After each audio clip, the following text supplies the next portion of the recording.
Hello viewers, welcome to my Nupur's kitchen. তো আজকে আমি তোমাদের একটি ইউনিক রান্না শেয়ার করছি। যদিও রান্নাটা খুবই সাবেকি, কিন্তু হারিয়ে যাওয়া এই রান্নাটা আজকাল খুবই বিরল, খুঁজে পাওয়া যায় না। এখানে আমি দেখিয়ে দিচ্ছি ছোলার ডাল। চালের গুঁড়ি দিয়ে ভালো করে ফেটিয়ে নিয়েছি। ডালটাকে সারা রাত্রি ভিজিয়ে রেখেছিলাম এবং ডালটাকে চালের গুঁড়ি দিয়ে ফেটিয়ে নিয়েছি। দিয়েছি সামান্য কালো জিরে, নুন আর কাঁচা লঙ্কা। আর এখানে আমি নিয়েছি কুমড়ো শাক, দেখিয়ে দিচ্ছি।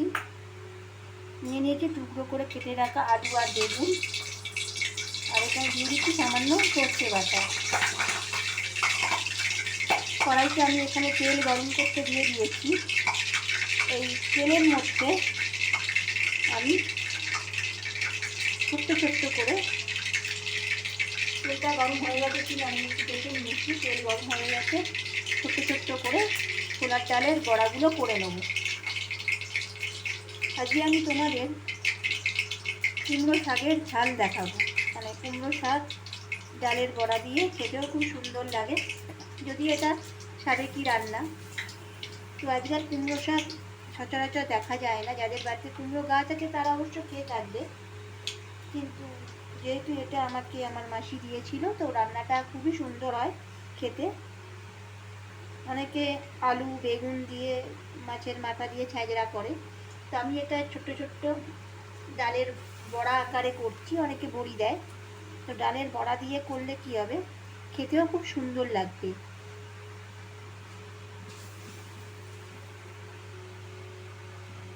তো এখানে আমি দেখিয়ে দিচ্ছি ডালের বড়াগুলো আমি দিয়ে দিয়েছি।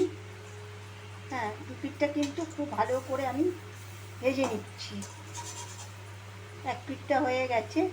আর এইরকমভাবে যখন বড়াগুলো ছাড়বে, ওপরে একটু একটু তেল দিয়ে দেবে, তাহলে বড়াগুলো তাড়াতাড়ি হয়ে যাবে। ও পিঠটা যখন আমি উল্টাবো, তাহলে কড়ার গায়ে যে লেগে যাচ্ছে এই ভাবটা কিন্তু থাকবে না। বড়াগুলো যেহেতু আমি শাকের জন্য তৈরি করছি, বড়াগুলো খুব বেশি বড় আমি করব না। ছোট ছোট বড়া দিলে খেতেও ভালো লাগবে।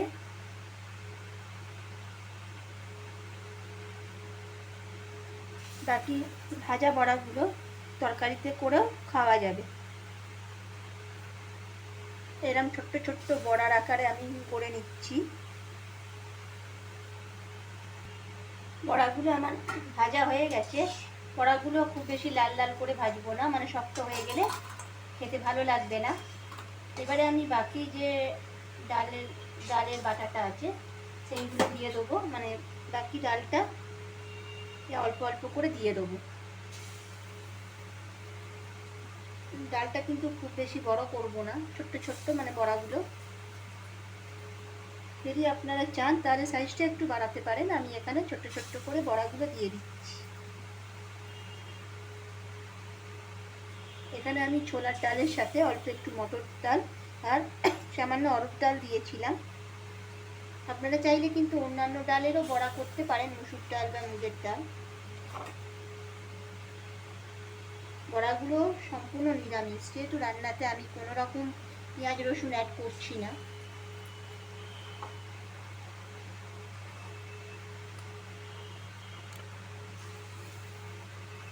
বড়াগুলো ঠিক এইরকমভাবে ছোট্ট ছোট্ট করে আমি দিয়ে দিচ্ছি। আচ্ছা, তোমরা দেখতেই পাচ্ছ এই যে বড়াগুলো ভেজে নিয়েছি, আর যে কটা বড়া রান্নায় দেবো সে কটা বড়া আমি তুলে নিয়েছি। আচ্ছা, এবার আমি এখানে 1 টেবিল স্পুন তেল আমি অ্যাড করছি রান্নাটা করার জন্য। দিয়ে দিচ্ছি কাঁচা লঙ্কা দুটো, চেরা কাঁচা লঙ্কা আমি এখানে দিয়ে দিচ্ছি।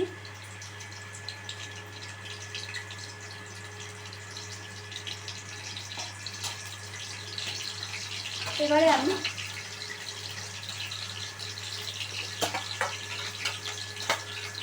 ফোড়নটা দিয়ে দেবো। কাঁচা লঙ্কা দেওয়ার পর দিয়ে দিচ্ছি 1 টেবিল স্পুন পাঁচফোড়ন।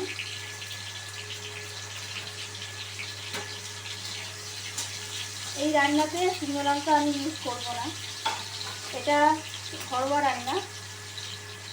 এবার এখানে টুকরো করে কেটে রাখা আলু আর বেগুনটা আমি দিয়ে দেবো।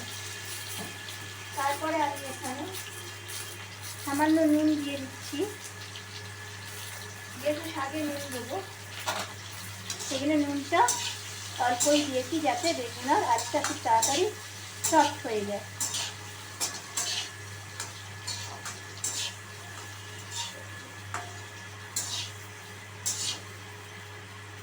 আচ্ছা, দিয়ে দিচ্ছি এখানে হাফ চামচের মতন হলুদ,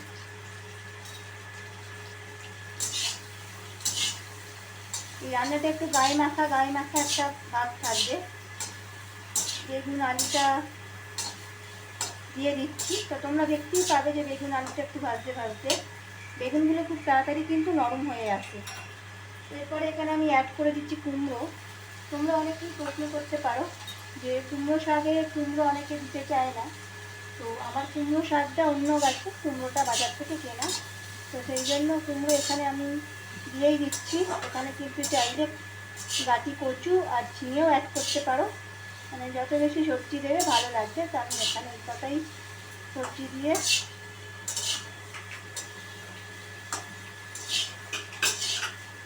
সমস্ত উপকরণ খুব ভালোভাবে আমি মিশিয়ে নিচ্ছি। দিয়ে সামান্য আমি চাপা দিয়ে দেবো, জল দেবো না, যে সবজিগুলো কিছুটা নরম হয়ে যায়। আচ্ছা, ফিরে এলাম 3 মিনিট পর। এখানে তোমরা দেখতে পাচ্ছ কুমড়োগুলো বাকি আছে সফট হতে, বেগুনগুলো খুব নরম হয়ে গেছে, আর আলুগুলো হালকা নরম হয়েছে। আলুগুলো কিন্তু লম্বা লম্বা করে কেটেছি, তোমরা চাইলে ডুমো ডুমো করেও কাটতে পারো। এবারে আমি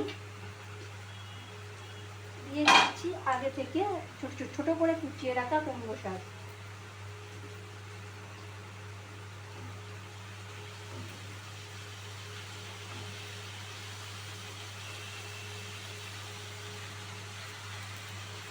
কুমড়ো শাক থেকে যে জল বেরোবে তাতেই সমস্ত সবজি সেদ্ধ হয়ে যাবে।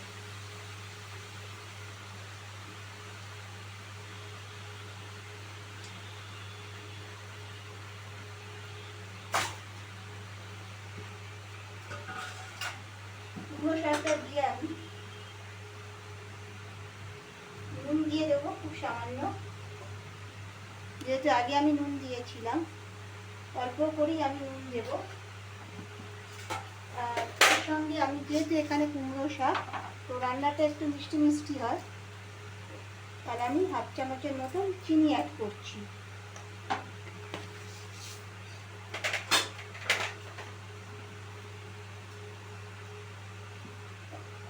দিয়ে দিচ্ছি সামান্য হলুদ। এখানে আর কোনো কিছু অ্যাড করব না, ভালোভাবে আমি সমস্ত জিনিস একটু মিশিয়ে নিচ্ছি।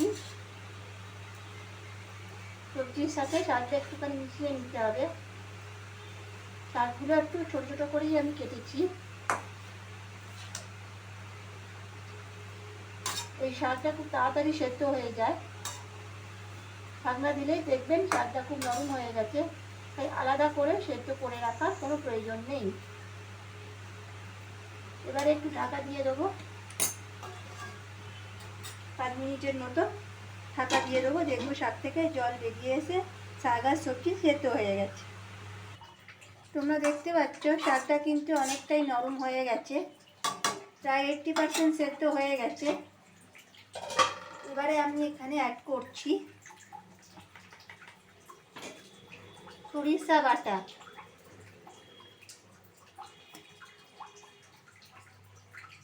এখানে আমি সাদা সর্ষে বেটে নিয়েছি, তোমরা কালো সর্ষেও বাটতে পারো, তো আমাদের বাড়িতে সাদা সর্ষেটা বেশি খাওয়া হয়, তো সেই জন্য আমি এখানে সাদা সর্ষেটাই বেটেছি। আর বাটি ধোয়া জলটাও আমি দিয়ে দিলাম। এবারে আমি আরও 2-3 মিনিট ঢাকনা দিয়ে ঢেকে দেবো, যাতে তরকারিটা পুরোপুরি হয়ে যায়।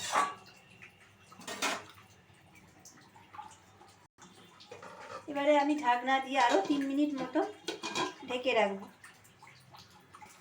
আচ্ছা, তো তোমরা দেখতেই পাচ্ছ শাকটা হয়ে গেছে। এবার আমি আগে থেকে ভেজে রাখা বড়াগুলো আমি দিয়ে দিচ্ছি। বড়াগুলো দিয়ে আর একটু উল্টে পাল্টে মিশিয়ে নিচ্ছি। এখানে দেখিয়ে দিচ্ছি শাকের ডাঁটা আর আলু বেগুন সবই সেদ্ধ হয়ে গেছে। এবারে গ্যাসের ফ্লেমটা বন্ধ করে দিচ্ছি। নামাবার আগে একটু কাঁচা সর্ষের তেল দিয়ে দেবো, তাতে করে কি হবে, খেতেও খুব ভালো হবে। তো আমি যেরমভাবে বানালাম তোমরা একইভাবে বানাবে, বাড়িতে অতি অবশ্যই ট্রাই করবে।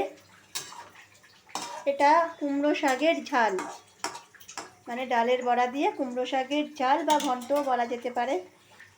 অবশ্যই রান্নাটি ট্রাই করবে আর আমার চ্যানেলটি সাবস্ক্রাইব করতে ভুলবে না। পাশে বেল নোটিফিকেশান আইকনটি ক্লিক করবে আর ভালো থাকবে।